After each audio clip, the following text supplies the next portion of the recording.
हम इस समय असम के चुनावी दौरे पर हमारे साथ बात करने के लिए केंद्रीय मंत्री नितिन गडकरी जी, भारतीय जनता पार्टी के बहुत ही वरिष्ठ नेता हैं और लगातार असम बंगाल के दौरे कर रहे हैं। सर, चूंकि आज असम में हैं आप, तो असम को लेकर क्या उम्मीदें हैं, कैसी भारतीय जनता पार्टी अपने आप को देखती है? देखिए, पिछले 5 साल में जब हमारी केंद्र में सत्ता थी, वो 5 साल और अभी के 1-1.5 साल में हमने जो 50 साल में नहीं हुआ वो असम में किया है। अच्छे रोड बनाए हैं, ब्रह्मपुत्रा का ड्रेजिंग किया है, बराक का ड्रेजिंग किया है, मूली बांग्लादेश तक अब जलमार्ग बनाया है। हमने आसाम के विकास के लिए रोड नेटवर्क बहुत अच्छा खड़ा किया है। जितने ब्रिज ब्रह्मपुत्रा पर अभी तक नहीं बने, वो 6 साल में हमने 6-7 ब्रिज बनाए। हमने एक प्रकार से आसाम में रेलवे, एयरपोर्ट, अच्छा इंफ्रास्ट्रक्चर दिया है। अब आसाम का विकास हो रहा है, आसाम की गरीबी, भुखमरी दूर हो रही है और इसलिए स्वाभाविक रूप से एक तरफ सोनोवाल जी के नेतृत्व में सरकार ने जो काम किया और मोदी जी के नेतृत्व में भारत सरकार ने जो काम किया, उसकी पॉजिटिव काम की छवि और वो काम लोगों ने देखा है और उसी के आधार पर लोग वोट करेंगे और हमारी जीत होगी और आसाम में हमारी सरकार आएगी, ऐसा मुझे लगता है। देखिए सर, जो चर्चाएं हैं वो इन सब विषयों से हट के सीए पर है, एनआरसी पर है, कम्युनल मुद्दों पर है। तो आपको लगता नहीं है कि जो मेन मुद्दे थे विकास के, आपने कहा आपने इतने सारे काम किए हैं, वाकई बहुत सारे काम असम में देखने को भी मिल रहे हैं, लेकिन जो इश्यूज़ हैं वो बिल्कुल भटक गए हैं। कांग्रेस का सीधा आरोप है कि आप कम्युनल तरीके से चुनाव लड़ना चाहते हैं, सीए और एनआरसी को मेन फोकस में रख के आप चुनाव लड़ना चाहते हैं। देखिए, हम लोग जातीयवाद और सांप्रदायिकता का उपयोग कभी नहीं करते। जात, पंथ, धर्म, भाषा और सेक्स के आधार पर कोई डिस्क्रिमिनेशन करना हमको मान्य नहीं है। ये बदरुद्दीन जी के साथ जिस पार्टी ने, कांग्रेस पार्टी ने अलायंस की है, उसका एजेंडा ओपन है। वो कौन सा ध्रुवीकरण करना चाहते ये लोग समझ रहे हैं। हम 5-6 साल में हमारे आसाम की सरकार ने और भारत की सरकार ने जो पॉजिटिव काम किया, आसाम को पहली बार 50 साल में नहीं हुआ वो काम किया, उसी के आधार पर हम चुनाव लड़ रहे हैं और उसी के आधार पर हम जीतेंगे, यही मेरा विश्वास है। लेकिन आप मानते नहीं कि असम में सीए एक मेजर इशू है? देखिए, हमारे देश के जो नागरिक नहीं है कानूनी मार्ग से, उनको नागरिकत्व देना और वोटिंग राइट देना केवल चुनावी राजनीति के लिए कहाँ तक उचित है? मुझे लगता है कि देश हित के विषय को राजनीतिकरण नहीं करना चाहिए। ये सब बातें जो है, क्या बांग्लादेश में हमारे यहाँ से लोग चले जाएंगे तो क्या वहाँ के नागरिक बन सकते हैं? क्या वहाँ मतदान का अधिकार मिल सकता है? तो विदेशी नागरिक है जो हमारे देश के नागरिक नहीं है, उनको लेकर इस प्रकार की राजनीति करना ये देश के हित में नहीं है, ये नहीं करना चाहिए। एनआरसी को लेकर क्या आप लोगों की सोच है, कब तक लागू करेंगे? मुझे ऐसा लगता है कि ये सब विषयों को चुनाव में लाकर उसका ध्रुवीकरण करना, इसके बजाय देश के हित में इस विषय की शांति से चर्चा होनी चाहिए। लोगों ने इसको समझना चाहिए। हम इसको चुनावी मुद्दों से दूर रखना चाहते हैं। हम विकास के मुद्दों पर, सरकार ने किए हुए काम पर और विशेष रूप से भारत सरकार का जो आसाम के विकास में योगदान रहा है और राज्य सरकार का किया हुआ काम है, उस रिपोर्ट कार्ड के आधार पर हम चुनाव जीतना चाहते हैं और जनता भी हमें वोट देना चाहती है। हम उसी के बात पर हम चुनाव लड़ेंगे और जीतेंगे।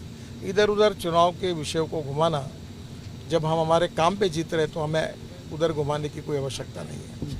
नितिन जी, सीए और एनआरसी दोनों का जो विषय है वो असम में सबसे पहले उठा, असम से सबसे पहले उसमें तेजी आई, लेकिन अभी जो बंगाल का चुनाव है, सीए को लेकर आपकी पार्टी की तरफ से घोषणा पत्र भी जारी किया गया और बार बार ये कहा भी गया कि पहली ही कैबिनेट में हम लोग सीए को लागू कर देंगे। लेकिन असम के मामले में अब आपकी पार्टी भी थोड़ा सा बैकफुट पे है और सीए को लेकर बहुत ज़्यादा मुखर नहीं। क्या आपको लगता है कि कहीं नुकसान होने के डर से आप लोग ये स्ट्रेटजी अपना रहे हैं? आप जैसा कुछ कह रहे हैं ऐसा कुछ नहीं है। आसाम हो चाहे बंगाल हो, हमारे पार्टी की भूमिका, राष्ट्रीय पार्टी की भूमिका एक ही है और उसी भूमिका को लेकर हम चलते हैं। सर, कांग्रेस लगातार आरोप लगा रही है कि आप लोग जब पिछली बार सरकार में आए थे तो आप लोगों ने कहा था कि चाय बागान के जो वर्कर्स हैं उनकी जो दैनिक इनकम है उसको आप लोग बढ़ा के 300 से ज़्यादा करेंगे, लेकिन वो इनकम अभी भी 200 के नीचे है और उसको लेकर लगातार वो लोग आप पर हमलावर हैं। क्या आपको लगता है कि चाय बागानों के वर्कर्स का जो दैनिक वेतन है वो कोई एक बहुत बड़ा मुद्दा है, महत्वपूर्ण मुद्दा मानते हैं? चाय बागान के जो कामगार हैं उनके लिए हमने बहुत वेलफेयर के काम किए हैं, योजनाएं बनाई हैं और वहाँ किए हुए काम के परिणाम भी अच्छे मिल रहे हैं। चाहे आयुष्य योजना हो, जनधन योजना का हमारा बैंक अकाउंट लोगों के खुले हो, अभी डायरेक्ट उनके अकाउंट में हमारी मदद जा रही हो, ये सब बातों के इंडिविजुअल बेनिफिट लोगों को मिले हैं और लगातार उनकी परिस्थिति में सुधार करने के लिए मोदी जी के नेतृत्व में और सोनोवाल जी के नेतृत्व में हमारे पार्टी की सरकार ने बहुत अच्छा काम किया है और उनका साथ हमें मिलेगा, ये मेरा विश्वास है। सर, राहुल गांधी लगातार असम में सक्रिय हैं, प्रियंका गांधी भी घूम रही हैं। डिब्रूगढ़ की एक रैली में राहुल गांधी ने कहा कि नागपुर से पैदा हुई एक सेना पूरे देश को कंट्रोल कर रही है। आप भी चूंकि नागपुर से आते हैं, नागपुर से मेंबर ऑफ पार्लियामेंट हैं, क्या आपको लगता है कि उनका जो बयान है, उनके बयान को आप किस रूप में लेते हैं? मुझे लगता है उनके बयान को कांग्रेस वाले भी सीरियसली नहीं लेते, तो आप क्यों लेते हो?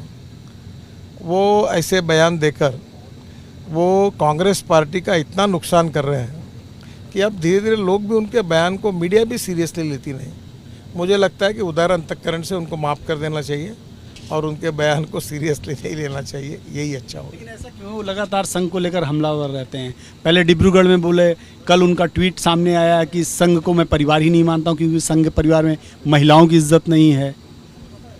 अब ये बेबुनियाद बयानबाजी है। संघ माता भगिनियों के बारे में क्या रखता है विचार, ये आप दुनिया जानती है। राष्ट्रीय सेविका समिति के रूप में महिलाओं का कितना बड़ा संगठन काम कर रहा है, ये भी दुनिया जानती है। राहुल गांधी सटक गए हैं, फ्रस्ट्रेशन में है, निराशा में है। उन्होंने उनके पार्टी का पूरा बैंड बाजा बजा दिया है और इसलिए अब लोगों का समर्थन नहीं मिला, इसलिए वो ऐसे बातें करती है जिसके कारण उनका भी नुकसान होता है और कांग्रेस का भी नुकसान होता है। मुझे लगता है ऐसे गैर जिम्मेदार बयान एक राष्ट्रीय पार्टी के प्रमुख नेता ने करना, ये लोकतंत्र के लिए बहुत दुर्भाग्यपूर्ण है।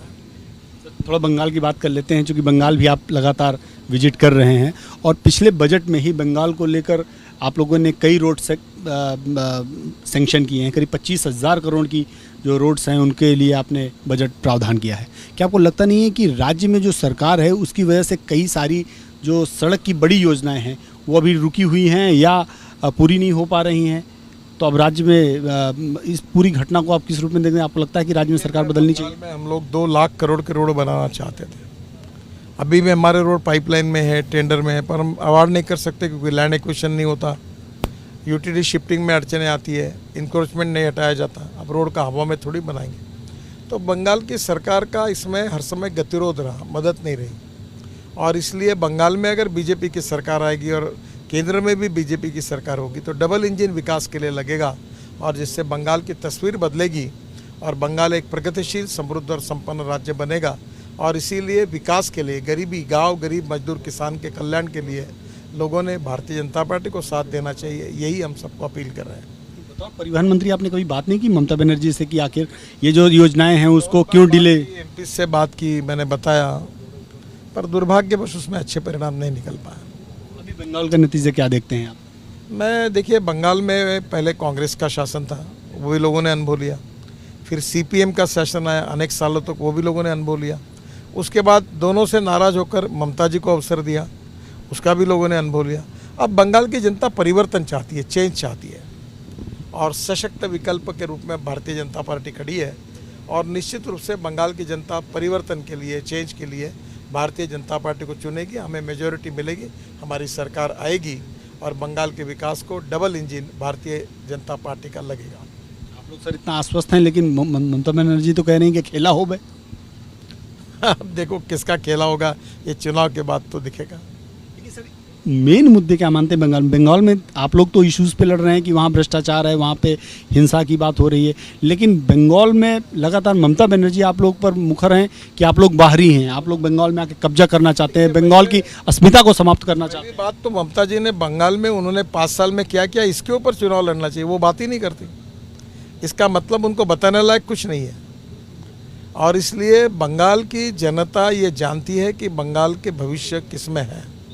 बंगाल की जनता गांव, गरीब, मजदूर, किसान का कल्याण चाहती है, गरीबी, भुखमरी और बेरोजगारी से मुक्ति चाहती है और बंगाल की जनता अब इस सरकार से नाराज़ है और नाराज़गी के कारण, इस सरकार के प्रति निगेटिव होने के कारण अब परिवर्तन चाहती है, चेंज चाहती है और इस समय बंगाल की जनता का वोट चेंज के लिए, परिवर्तन के लिए ऑप्शन भारतीय जनता पार्टी है, क्योंकि बाकी सब पार्टी को जनता आजमा चुकी है और इसलिए भारतीय जनता पार्टी को निश्चित रूप से मेजॉरिटी मिलेगी और हमारी सरकार आएगी, यही मेरा विश्वास है। सर ओपिनियन पोल में तो कहीं सरकार बनती दिख नहीं रही बंगाल में। नहीं, मुझे पूरा विश्वास है जिस प्रकार का माहौल विकसित हो रहा है, रोज़ बदल रहा है, निश्चित रूप से हमारी जीत होगी और हमारी सरकार आएगी। एक अंतिम सवाल सर, 5 राज्यों में चूंकि चुनाव है, तो 5 राज्यों में आप कहाँ देखते हैं कि किन किन राज्यों में आपकी सरकार बन सकती है? देखिए, मैं ये मानता हूँ कि निश्चित रूप से इस चुनाव में भारतीय जनता पार्टी को पहले से कई गुना ज़्यादा ताकत मिलेगी। अनेक जगह पर हमारी सरकारें बनेगी और जहाँ हम आज तक कुछ भी नहीं थे वहाँ भी सरकारें आएगी और हम लोग पूर्व भारत में और दक्षिण भारत में एक प्रमुख राजनीति पार्टी के रूप में उभर कर आगे आएंगे। निश्चित रूप से उत्तर भारत में जो स्थिति हमारी थी वही दक्षिण भारत में और पूर्व भारत में होगी, यही मेरा विश्वास है। नितिन गडकरी जी थे, मानना है उनका कि 5 राज्यों में हम बड़ी ताकत बनकर उभर कर सामने आएंगे।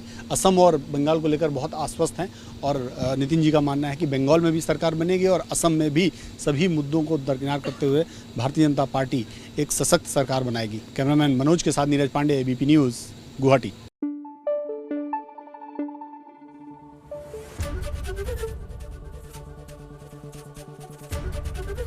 एबीपी न्यूज़ आपको रखे आगे।